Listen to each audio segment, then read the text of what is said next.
అందరికీ praise lord. ఇప్పుడు నేను చెప్పబోయేది కళలు. అయితే గలతీయులకు రాసిన పత్రిక 5వ అధ్యాయం 22వ వచనం. అయితే ఆత్మలనగా ప్రేమ, సంతోషం, సమాధానం, దీర్ఘశాంతం, దయాళుత్వం, మంచితనం, విశ్వాసం, సాత్వికం, ఆశా నిగ్రహం. మార్కు సువార్త 9వ అధ్యాయం 23వ వచనం. నమ్ముట నీ వలనైతే నమ్ము వారికి సమస్తము సహజమే. 1వ కొరింథీయులకు రాసిన పత్రిక 4వ అధ్యాయం 13వ వచనం. ప్రేమ కలిగి ఉండుటకు ప్రయాస పడుడి. ఫిలిప్పీయులకు రాసిన పత్రిక 4వ అధ్యాయం 4వ వచనం. ఎల్లప్పుడూ ప్రభువునందు ఆనందించుడి, మరలా చెప్పుదును ఆనందించుడి.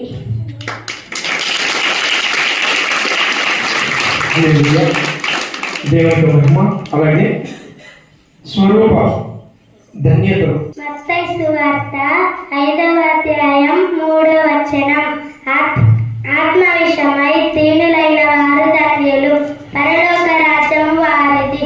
దుఃఖపడు వారు ధన్యులు, వారు ఓదార్చబడుదురు. సాత్వికులు ధన్యులు, వారు భూలోకము స్వతంత్రించుకుందరు. నీతి కొరకు ఆకలి దప్పు కలవారు ధన్యులు, వారు తృప్తి పరచబడుదురు. కనికరము గలవారు ధన్యులు, వారు కనికరము పొందుదురు. హృదయ శుద్ధి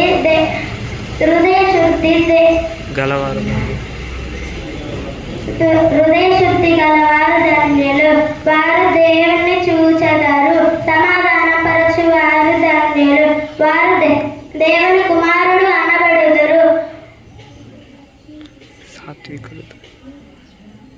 నీతి నిమిత్తము హింసించబడు వారు ధన్యులు, వారు పరలోక రాజ్యము వారిది. మార్పు చెందడం అంటే ఏంటంటే, ఒకానొక ఊరిలో ఒక మందిరం ఉంటుంది. అయితే ఆ మందిరానికి చాలా మంది విశ్వాసులు, పరిచారకులు ఇలా వస్తూ ఉంటారు. అయితే ఏం జరిగిద్దంటే అక్కడ దైవజనులు నడిపిస్తూ ఉంటారు కదా. అయితే ఆ దైవజనులకు ఒక ఆలోచన వస్తుంది. ఏమని చెప్పేసి, మందిరానికి చాలా మంది వస్తున్నారు కదా, విశ్వాసులు, పరిచారకులు వస్తున్నారు, సహకారులు వస్తున్నారు. అయితే అసలు వీళ్ళు ప్రవర్తన ఎలాంటిది, బుద్ధి ఎలాంటిది తెలుసుకోవడానికి అని చెప్పేసి ఆ దైవజనులు ఏం చేస్తారంటే, ఆ మందిరంలోని దైవజనులు ఒక గెటప్ వేస్తారనమాట. ఆ గెటప్ ఏంటి అంటే భిక్షను ఎత్తుకుంటారు. అయితే సరేనని చెప్పేసి ఒకనొక ఆదివారం వస్తుంది. వచ్చినప్పుడు చాలా మంది వస్తూ ఉంటారనమాట మందిరం లోపలికి. ఎలాగా చాలా వైట్ అండ్ వైట్ బట్టలు వేసుకొని చాలా పరిశుద్ధులాగా వస్తూ ఉంటారు. వస్తూ ఉంటుంటే ఈ భిక్షను అడుక్కునే వ్యక్తి ఏం చేస్తారు, అడుగుతూ ఉంటాడు. ఏమని చెప్పేసి, అమ్మ ₹1 అంటే దానం చేయండి, తినక చాలా రోజులు అవుతుంది, అది అని చెప్పేసి అడుగుతుంటే అందరు కేర్లెస్గా పట్టించుకోరు అనమాట. అసలు మేము మీకేసేది ఏంటి, మా దగ్గర అసలు లేవు అని చెప్పేసి వెళ్ళిపోతారు. అయితే అలాగే ఒక కారు నుంచి ఒక తండ్రి కూతురు ఇద్దరు వస్తారు. అయితే తండ్రి చకచక లోపలికి వెళ్ళిపోతా ఉన్నప్పటికీ కూతురు ఆగుతుంది అక్కడ. ఆగి, డాడీ నేను ఒక ₹5 ₹10 ఆ అంకుల్కి వేసి వస్తానంటే, పర్లేదు మనకు టైం అవుతుంది, చాలా మంది వేస్తారు ఆయనకి, మనం వేసేదేముంది అని చెప్పేసి వస్తారనమాట. వచ్చేసేసరికి ఆ చిన్న పాప ఏం చేస్తుంది, మళ్ళీ అతనికి వేసేసి తను కూడా లోపలికి వస్తుంది. అయితే ఇలాగ చాలా మందిని అడుగుతారు అనమాట. ఆ భిక్షం ఎత్తుకునే వ్యక్తి అడుగుతూ ఉంటుంటే అసలు ఎవరు హెల్ప్ చేయరు అనమాట. హెల్ప్ చేయకపోయేసరికి సరే అని చెప్పేసి ఇంకా ఇలాగే అందరూ కూర్చొని పాస్ట్గా రాలేదేంటి అని ఎదురు చూస్తూ ఉంటారు. ఎదురు చూస్తూ ఉంటుంటే అంతలోపు ఆ భిక్షం ఎత్తుకునే వ్యక్తి చిన్నగా లోపలికి నడుచుకుంటూ వస్తాడు. లోపలికి నడుచుకుంటూ వస్తుంటే అందరు చేరు తెచ్చుకుంటూ ఉంటారు. ఏంటి ఇతను వస్తున్నారు లోపలికి, పంపించేయండి బయటికి, అది అని చెప్పి గొడవ చేస్తూ ఉంటారు. గొడవ చేస్తూ ఉంటుంటే ఆ వ్యక్తి చిన్నగా వచ్చి బలిపీఠం ఎక్కి వాక్యం చెప్పడం మొదలు పెడతారు. అందరూ ఆశ్చర్యపోతారు, ఏంటి అసలు భిక్షను అడుక్కునే వ్యక్తి కదా అంటే, అప్పుడు ఆ గెటప్ అంతా తీసేసి ఏం చెప్తారు, మీ అసలు ప్రవర్తన ఎలాంటిది, బుద్ధి ఎలాంటిది అని తెలుసుకోవడానికి నేను ఇలా చేశాను. మనం సంవత్సరాల తరబడి వస్తున్నాం కదా భక్తి జీవితంలో, ఏం చేస్తున్నాం, ఇదే నేర్చుకుంటుంది, పొరుగు వారికి సహాయం చేయాలి కదా, మనలోని కుళ్ళు, కుట్రలు, కక్షలు ఇవన్నీ తీసివేసుకోవాలి కదా, ఎదుటి వారికి ఇతరులకి మనం తోడ్పాటు అందించాలి కదా, ఇతరులను ప్రేమించమని కదా ఆమె చెప్తుంది అని ఇలాగా కొన్ని హెచ్చరిక మాటలు ఇస్తారు. ఆ మాటలు విన్న విశ్వాసులు, పరిచారకులు అందరూ కూడా చాలా ఆశ్చర్యపోతారు. తమ తప్పును తెలుసుకొని మారు మనసు చెందుతారు. సృష్టి క్రమం మరియు వాక్యం. సృష్టి ఒకటో రోజున వెలుగు, రెండో రోజున ఆకాశం, మూడో రోజున ఆరని నేల ముక్కల వృక్షాలు, నాలుగో రోజున సూర్యచంద్రుడు, ఐదో రోజున చేపలు పక్షి, ఏడో రోజున జంతువుల ఆదాములోని హావ, ఏడో రోజున విశ్రాంతి దినం. మత్తయి సువార్త 7వ అధ్యాయం 7వ వచనం. అడుగుడి మీకు ఇవ్వబడును, వెతుకుడి మీకు దొరుకును, తట్టుడి మీకు తీయబడును. యోహాను సువార్త 3వ అధ్యాయం 16వ వచనం.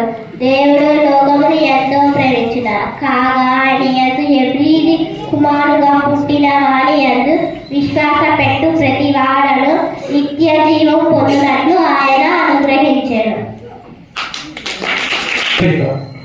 కీర్తనలు 8వ అధ్యాయం.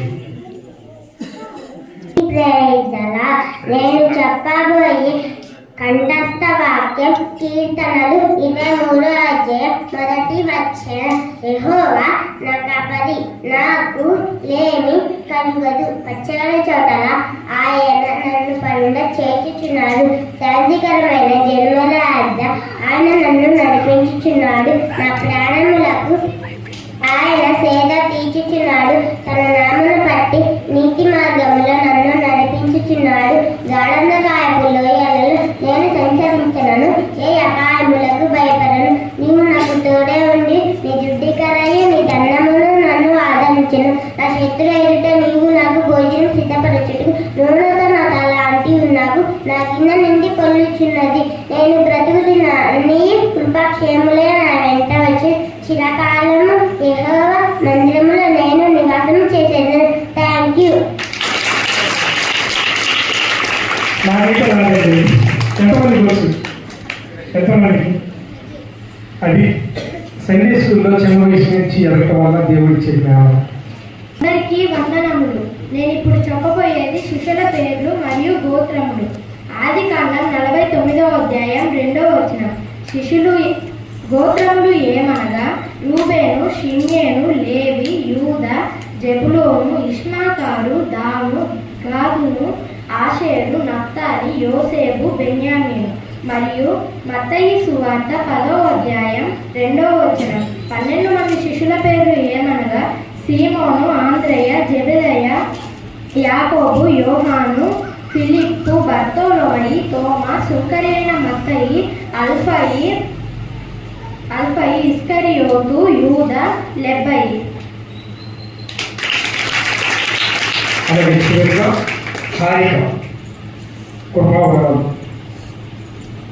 అందరికీ ప్రైజ్ లార్డ్. నేను చెప్పబోయేది కృపావరాలేమనగా 1వ కొరింథీయులకు రాసిన పత్రిక 12వ అధ్యాయం 10వ వచనం. బుద్ధివాక్యము, జ్ఞానవాక్యము, విశ్వాసము, స్వస్థపరచు వరములు, అద్భుత కార్యం చేసేటియు, ప్రవచన వరములు, వివేచనయు, నానా విధ భాషల అర్థం చేసేటియు. Thank you. ఇప్పుడు చేసిన దాన్ని బట్టి చక్కగా నవ్వుతూ బిగ్గరగా చెప్పడం ఒకసారి. సువర్ణ వచ్చి సువర్ణ ఎవరు ఉన్నారా?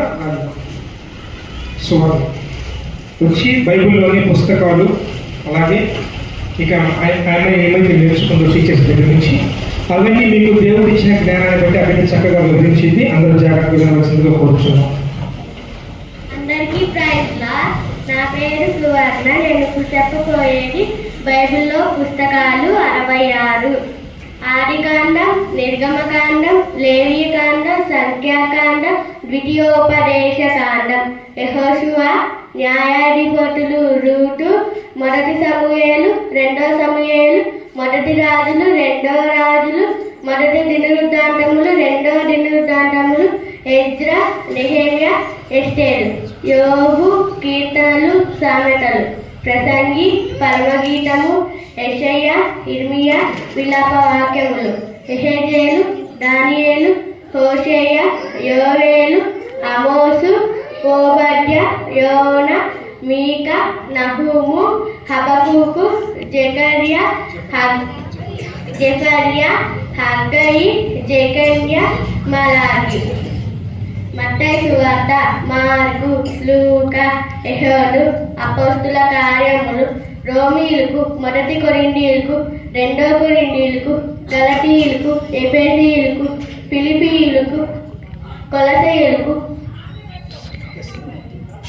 మొదటి దశలో ఎలుకు, రెండో దశలో ఎలుకు, మొదటి తిమోతి, రెండో తిమోతి, తీతుకు, ఫిలేమోనుకు, హెబ్రీయులకు, యాకోబు, మొదటి పేతురు, రెండో పేతురు, మొదటి యోహాను, రెండో యోహాను, మూడో యోహాను, యూదా, ప్రకటన.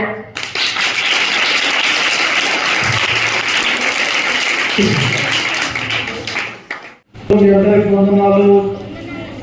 చాలా చక్కగా చేశారు మీరు. ఇంకా నేర్చుకోవాలి.